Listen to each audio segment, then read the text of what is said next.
The need for food assistance is increasing here in the Northwest. And at the White Center Food Bank, folks are working hard to meet that need and need some help of their own.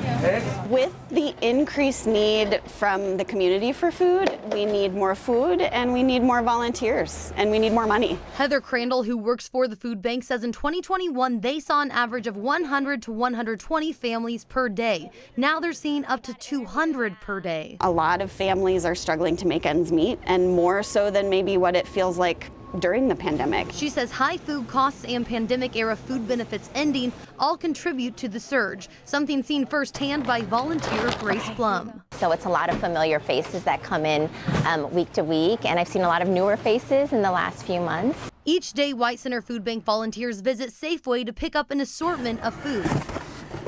Safeway launched a new program this past fall with the help of Seattle Public Utilities to most effectively gather and donate unsold and edible food, something Sarah Osborne, who works for Safeway, is happy to be a part of. It's just like the food you would have in your refrigerator. If you buy it the day previous at the grocery store, it's going to be in your refrigerator a little past the sell-by date, but it's perfectly fine to eat.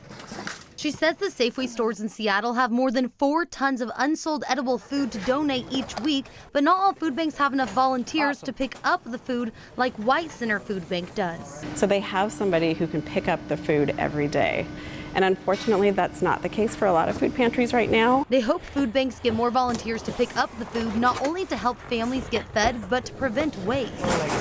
Food is the #1 material found in Seattle's garbage. Liz with Seattle Public Utilities says joint efforts like this with Safeway help people and the environment. Preventing food waste in the first place is one of the #1 solutions to avoiding greenhouse gas emissions. All right. A way to help the earth and the growing number of families struggling to put food on the table.